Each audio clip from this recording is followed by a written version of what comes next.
Hey there, welcome back to the channel. It's Lisa from Own the Day Planner. In today's video, I wanted to give you a heads up as to how I make these double-sided folders that actually pull out. I'm in a Facebook group with a bunch of lovely people that are fans of ring planners, and I got a couple of requests after showing a picture of these pull-out folders. So the gist of it is that it's nice to have folders where you can kind of stick things in, and they typically tend to be the kind of folders that you either make or buy that kind of look like this, and you've got a pocket folder here and a pocket folder there. And although these are cute and pretty, they can be bulky if you have a lot of them, and you're a little bit limited as to what you can do with it, and obviously your things risk kind of falling out that way too. And although I love these, I do like the idea of having something that is as versatile as a double-sided double pull-out folder. So I'll explain what I mean by double-sided double pull-out. So it just looks like a folder. It's punched on this side, but it does have slits so that you can actually remove it really quickly and then put it back. But the other cool thing is that you can, if you are, for example, working in your planner or pulling things out, whatever's in here, you can open it up on this side and you can see now you have your two pocket folders there. And when you're done with that, you can just close it up. However, if you were, for example, working on this side of your planner and you wanted to open up the pocket folder, maybe you're decorating and you need the stickers that you stored in here, you can then open it up from this side. So it's a double pocket, double-sided pull-out folder. That is a mouthful. So if you want to learn how I make this from just one piece of 12 by 12 cardstock, keep watching.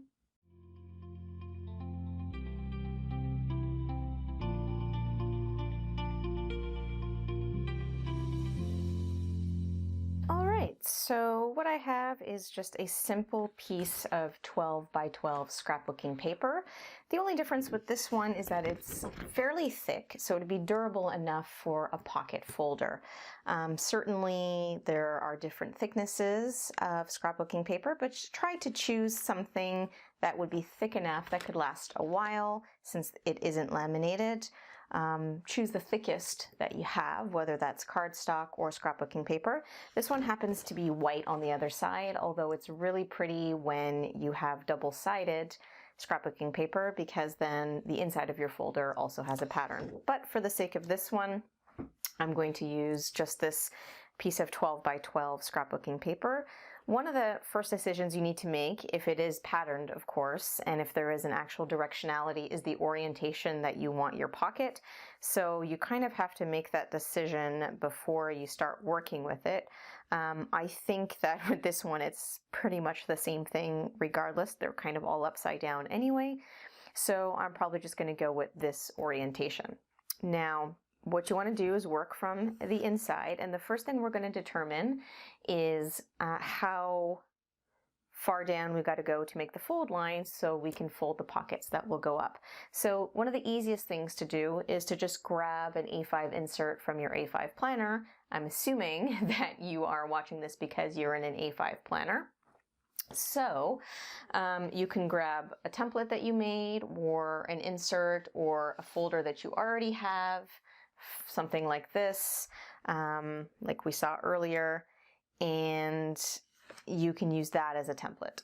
I'm just going to use this yellow one, and if for whatever reason you want to make yourself a template, you just have to remember that the measurements are 5.83 by 8.27 in inches, and that would be the proper A5 size for a folder, a divider, a dashboard for an A5 planner. So the way that I like to do this is just kind of line it up in the upper left-hand corner, just to know what I'm working with in terms of the size.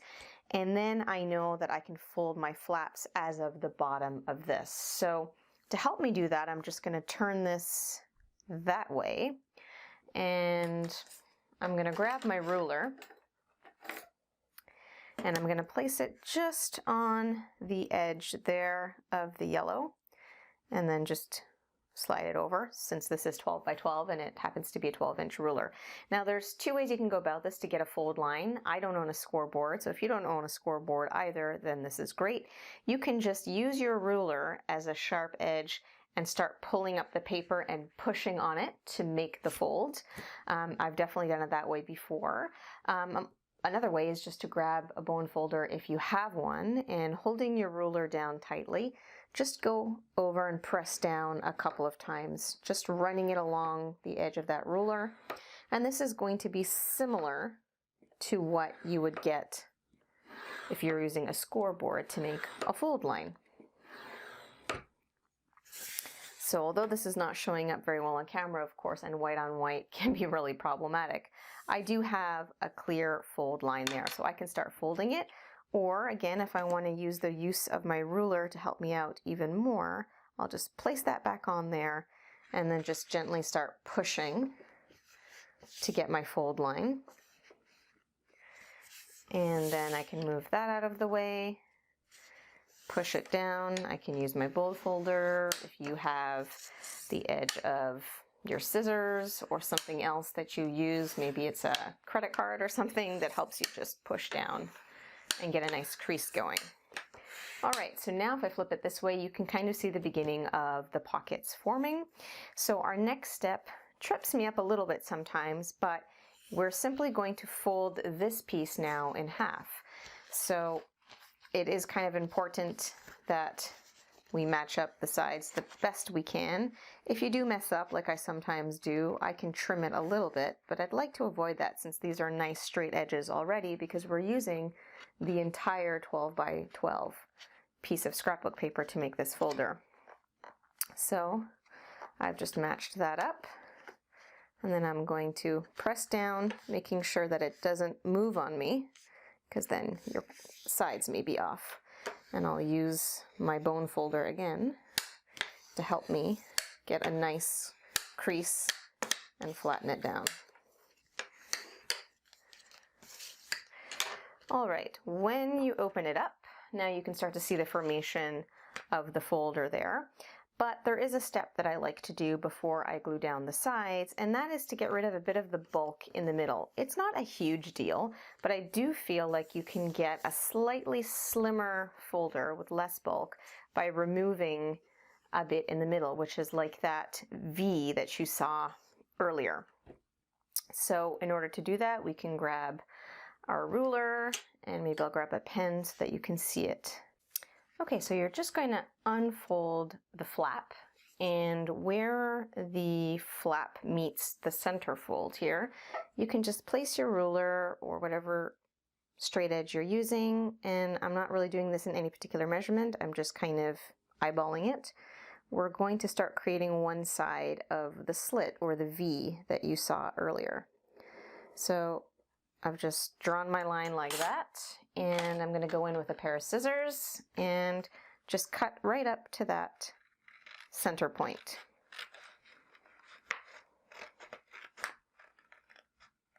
All right, once you've done that, you've got this little piece hanging. You can just fold it over. Oh, got to make sure you get all the way to the point.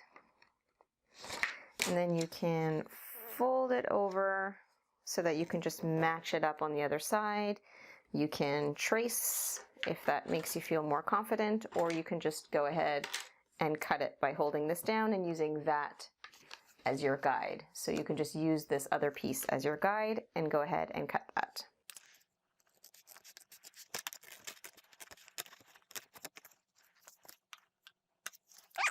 And so what you end up with is just that little triangle that has come off. And when you flip that up, now you see you have that deep V that goes almost down to the center fold. And when you fold it, it's so much thinner and nicer to feel in your planner than having that bulk from the middle. So now we are just about ready to go on to the next step. So there are a couple of things that you can determine here, and this is just aesthetics if you'd like. If you like square folders, then you can go ahead and keep it like that. If you like rounded corners, you could grab a corner rounder or use your scissors and just sort of round those. I think just for fun for this one, I'm going to go ahead and round those corners. Those are the only corners that would be rounded. And now is the step where you're going to just glue each side here to the flap. So I'm choosing to use just some adhesive roller, and I'm just going to place a little bit on this flap here, and maybe just a little here as well. Although typically just on there is enough, and I'm going to fold it up and just press down so I seal up that pocket there. Maybe just go over it a bit like that. I'm going to do the same on this side.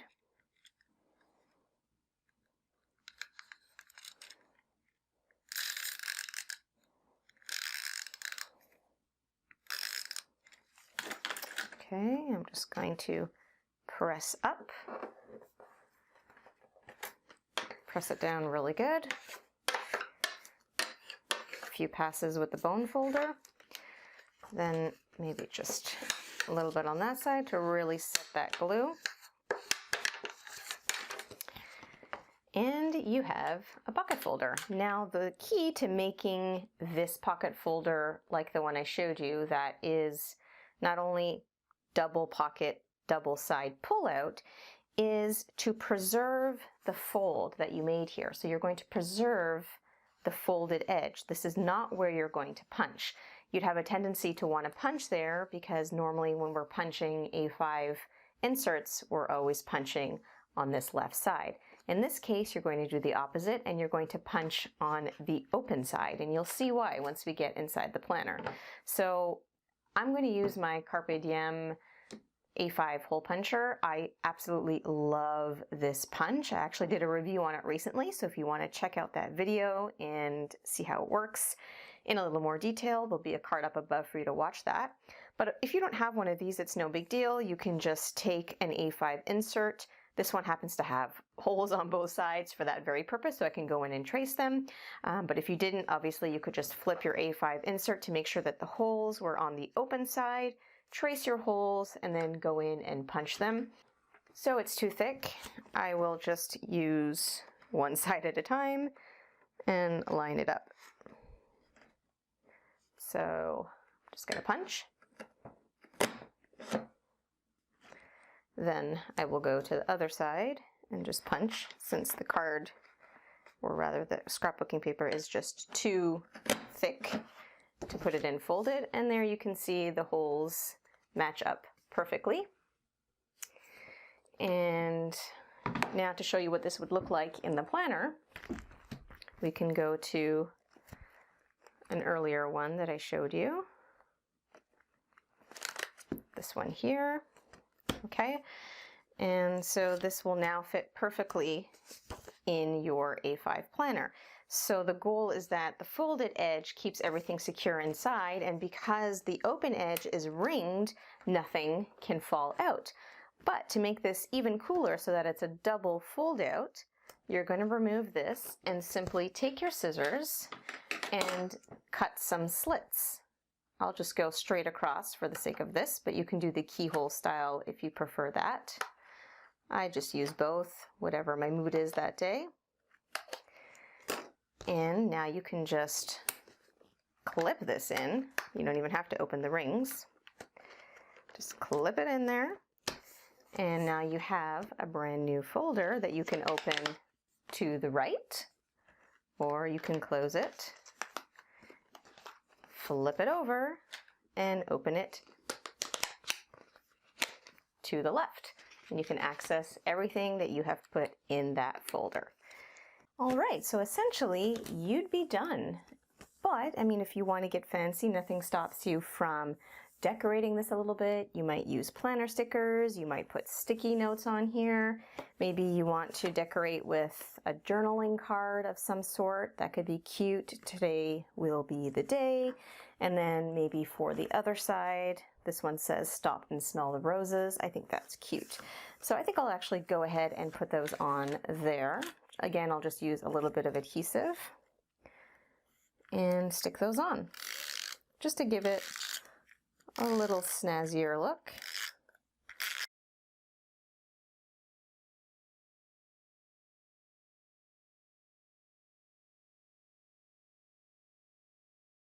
make these folders to suit a particular theme in a given month or a given year. I'm currently working with a vintage floral theme throughout the entire A5 planner, which I will be doing a flip through soon for you.